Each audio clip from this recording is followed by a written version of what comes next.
Welcome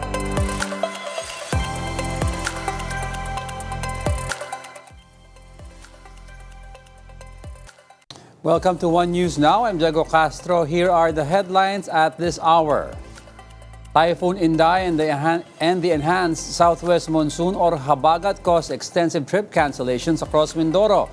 News 5 correspondent Mon Gualvez with the details. Mon, what's the situation like from where you are? Diego, so far, the rain stopped at the moment. Pero alam mo, buong umaga talagang walang tigil yung buhos ng ulan dito sa malaking bahagi ng Occidental Mindoro.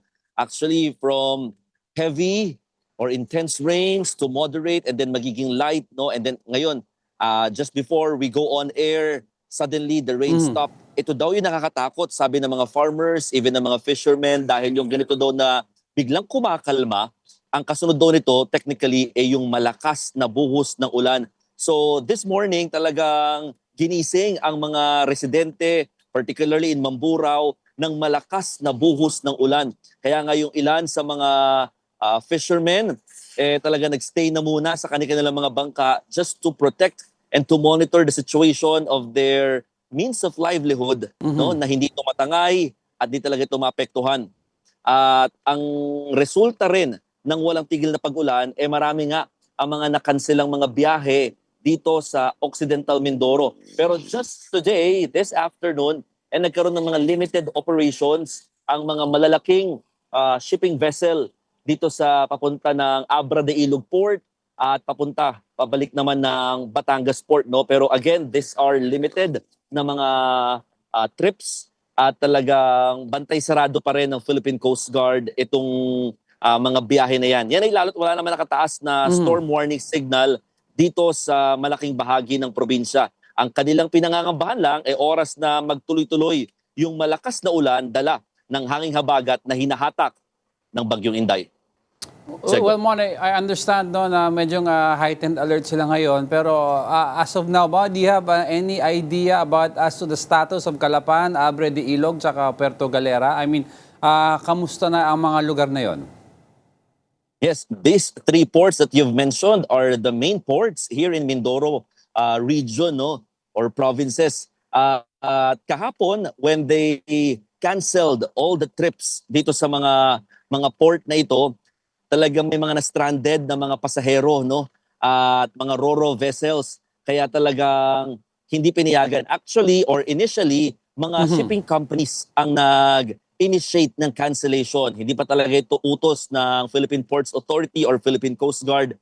They are the ones who decided na talagang wag munang pabiyahihin ang kanilang mga barko to secure their ships, no? But then, just today or this afternoon, nagkaroon tayo ng information that they allowed to travel na, no, yung kanilang mga barko for a limited operation. So naka-standby din sila. Nakaabang lahat ng mga authorities kasi nga kung sakali magtuloy-tuloy yung malakas na buhos ulan, mukhang doon ulit kakanselahin ang mga biyahe dito sa probinsya. Alright, well, I understand ang main concern natin ngayon dyan is yung pagbabantay natin sa buhos ng ulan, no? But the question is also, kamusta naman ang hangin? Even though hindi direktang nakakaapekto sa area, hindi na ganun kalakas as before, but of course, you're there on the ground, ano ang nararanasan mo? We've been here for almost 2 days now, Diego. At ang observation natin kapag talagang umuulan dito, alam mo, purely or plain rain lang siya. Wala masyadong hangin, no? Ito yung itatanong namin kung is this normal? Ang sabi naman ng PDRRMO, kapag talagang hanging habagat daw ang nagdala dito na hindi naman talaga bagyo, no? Mostly talagang rains. Pero yung rains na yan, Diego, ito yung pinangangambahan ng province and mga residents dito kasi nga kapag nagtuloy-tuloy yung buhos ng ulan na yan, one of the problems here in Occidental Mindoro is silted na yung mga rivers na nagre-resulta naman ng flooding, massive flooding, and almost all the 11 towns of the province are affected dahil nga sa mga ilog, mga major tributaries na mga main rivers dito. So, yun yung kanilang pangamba. Right now, nakataas ang blue alert status. It means that on standby ang lahat ng mga agencies para sa possible na preemptive or forced evacuation for residents living near the rivers and other coastal areas? Well, with what's happening right now, Mon, ay siyempre gusto malaman ng mga kababayan natin, ano yung mga trip tsaka mga liner na affected na for the benefit of our viewers, if affected, no? And of course, yung mga passengers na who were already booked or set to leave, kamusta na sila? Are they stranded? Meron bang extra trips to accommodate them? Well, to all the passengers, no, you need to check with your shipping lines if ever na may mga biyahe sila, because some of the shipping lines have limited operations like Montenegro, just to mention them, no. So, meron silang limited operations at talagang hindi lahat makakabiyahe, no. In terms of stranded, so far here in Occidental Mindoro, wala namang silang naitala. Most of the initial stranded passengers and vehicles were asked to go home muna dahil talagang nung nag-cancel kahapon, hindi talaga pinayagan ng bumiyahe, no? So at kapag ganito talaga na may masamang panahon, talagang konting sakripisyo. Hindi makakaalis ng isla at hindi rin talaga makakalaot ang mga, lalo na yung mga maliliit na mga bangka. All right, well, stay safe and thank you for that report. News 5 correspondent Mon Gualvez. Still on Typhoon Inday, let's get updates from Pag-asa weather specialist Benison Estareja. Magandang hapon po, Benison. Magandang hapon, Sir Diego. Alright, Benison, let's start off, no? Gaano kalakas ba ang ulan nitong at hangin, no? Dala ng bagyong Inday at habagat na supposedly is enhanced by Inday? For today, we're expecting po yung mga moderate to at times heavy rains dito po sa may Occidental Mindoro, ganyan din sa may Antique at Negros Occidental. Habang meron tayong mga light to moderate rains po ngayong araw dahil din po sa southwest monsoon over Zamboanga Peninsula, Bangsamoro Region, Negros Island Region, rest of Western Visayas, rest of Mimaropa. And then later on po, marami rin lugar po dito sa may Calabarzon, even Metro Manila, at yung mga nearby areas sa Central Luzon na magkakaroon ng mga light to moderate rains. Alright, Benison, we're looking at yung track nitong Typhoon Inday on our screens. Is there a possible na mag-change yung track nitong bagyo or a possibility of landfall? Consistent po, no, itong pinapakita na track nitong si Bagyong Inday kung saan in the past few days talagang hindi siya nagla-landfall dun sa ating mga tracks or even yung ating cone of probability. Hindi siya dumidikit sa lupa. So mukhang all the way sa dagat po siya mag-stay hanggang sa maka-edge po ng PAR. Alright, given yung binigay mo sa akin update na yan, ano ngayon ang magiging epekto nito sa habagat and what kind of floods are we looking at Luzon, Visayas, Mindanao, no? For perspective kasi ang comparison lagi ng mga tao is Ondoy. In comparison to that, gaano katindi ang magiging baha? So for the next 3 days, so that's now until Sunday, we're expecting po yung southwest monsoon. Pero unlike kasi nitong si Ondoy na parang isang, for a shorter period of time, biglang malaking buhos na ulan, no? Mas maliit na area. Ito naman po is maraming lugar yung affected at parang scattered throughout sa ating bansa yung mga pagulan. At sa ngayon nga, nabanggit natin kanina, ito mga nasa ibaba pa. By tomorrow, yung western sections po of Luzon and Visayas, and that includes Metro Manila, and then pagsapit po ng Saturday and Sunday, ang pinakamaapektuhan na lamang yung western section of Luzon at saka itong western Visayas. So for Metro Manila, hindi siya talaga natin mako-compare for Ondoy. At saka iba rin yung track ni Ondoy na siya naglandfall, dumikit sa Metro Manila, naglandfall dito sa may Central Luzon. This one, hindi siya naglandfall tapos mas mabilis siya ng bahagya. Oh, wait, you mentioned until Sunday, no? May possibility ba Monday, matindi pa rin ang mararanasan natin na pagulan? May habagat pa rin po by Monday kahit na nakalabas na po ng PAR si Bagyong Inday. More on light to moderate rains na lang. So gradual na po yung paghina ng habagat. Alright, as of now, ano yung mga wind signals natin, if any? Yung wind signal natin, meron na po tayong number 2 over Batanes. Number 1 naman over Cagayan, ganyan din ang Isabela, northeastern Carino, Apayao, northern Abra, ganyan din ang Kalinga, eastern portion of Mountain Province, eastern portion of Ifugao, Ilocos Norte, northern portion of Aurora, and the northern and central portions of Catanduanes. So that's today and tomorrow po, we're expecting some strong winds in those areas. Alright, and are we looking at other low pressure areas near the Philippine area of responsibility, Benison, we should be worried about? So far, near the PAR, wala naman po, no? But next week, possible tayong may weather disturbance ulit which may enter as low pressure area po or mahinang bagyo. But wala pa tayong final assessment regarding dito. All right, thank you for your time, Pag-asa weather forecaster Benison Estareja. Salamat po. Moving on to other stories, so-called Queen of Contractors Sara Diskaya has been granted bail by the Lapu-Lapu City Regional Trial Court. The court set bail at 1 million pesos for the alleged falsification of public documents case involving a ghost project in Davao Occidental. The court also granted 300,000 pesos bail to the co-accused Sar Ryan Ubungen while denying the bail petitions of 8 other accused. In its July 7 resolution, the court said the prosecution failed to present sufficient evidence at this stage to establish that Diskaya conspired in the alleged project. However, the presiding judge clarified that the ruling does not amount to an acquittal, but gives the government an opportunity to review and strengthen its case. Senator Rodante Marcoleta remains confined at the PNP General Hospital. Doctors are closely monitoring the 72-year-old due to multiple medical conditions.